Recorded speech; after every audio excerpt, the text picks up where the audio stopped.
Now I want to run other computation, say the NSCF computation, and to demonstrate what we'll do if something goes wrong, I'm just going to change the file name here of the pseudopotential and run the same command, but this time it's NSCF.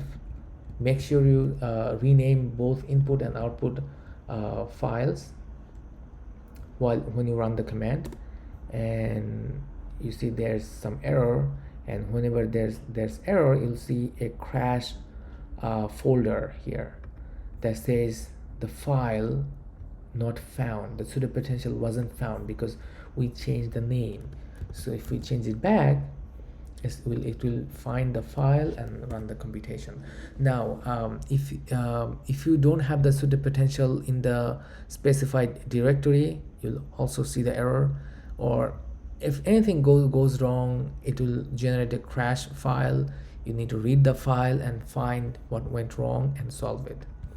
So NSCF computation ran successfully. Now I'm going to run the bands computation. So BANDS. So I'm just following these recipe. Now I'm going to do bands using pw.x. Enter. It's going to take some time, and when you run the computation, you can do watch NVIDIA SMI, and you'll see it's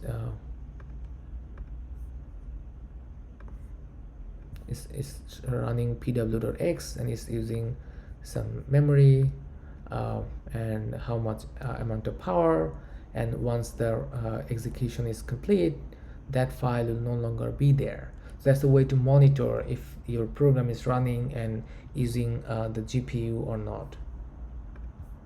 And next step is to run bands post-processing. So the command is bands.x, and the input files are this one, bands.pp, and output file, I should name it as well, and it shouldn't take a long time. Okay, and I don't see any crash file. That means it ran properly. And next thing is to plot the bands, and before that we need to find the Fermi energy for our computation, so which can be found in nscf.out file. If I search for Fermi, Control F, it says Fermi energy 6.84, which is nearly the end of the file.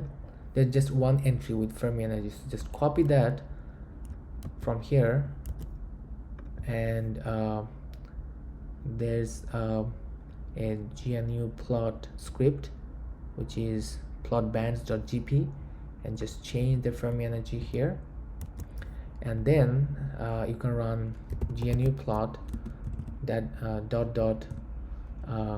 plot bands. So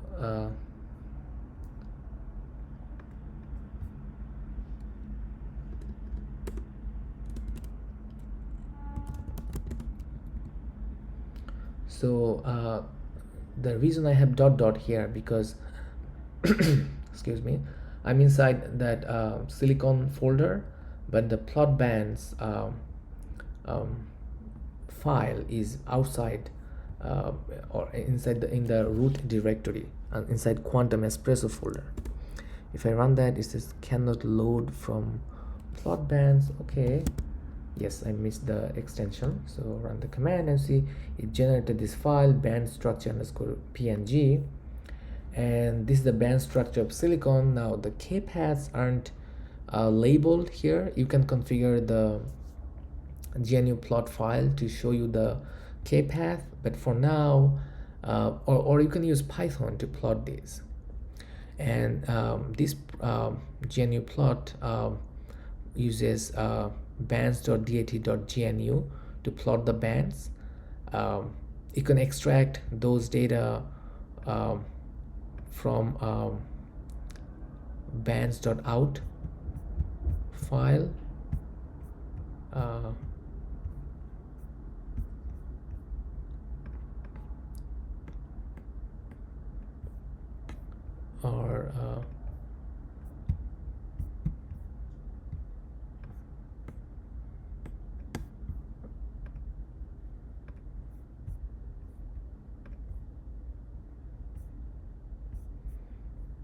for bands.dat file. Here I have this is the k point index, line 2, and these are the bands. Now how many bands do you have? It depends on the configuration. Here in NSCF it says n band 8, so I have 8 bands. You can have 20, 100 bands. That's going to take longer time to run the computation. So I have 8. That's why there are 8 lines in that figure. And the 0 point here is the Fermi level, because I have while plotting I have subtracted the Fermi level from the energy. And now you can actually match these with the calculated bands from Materials Project website. If you go to crystal structure, you'll see there's something called electronic structure. To see this, you need to log in or register. I have in my native operating system logged into that website, and I can see the bands here, and this looks very similar to what we have here. So that's how you compute the bands, and you can run other commands here for density of states computation, and then run plot dos file, plot dos.gp. Make sure you change the Fermi energy here. That will generate the density of states plot. You can also use Python, and other things will be probably seeing in class. Yep, that's it for today. Thank you for watching this video.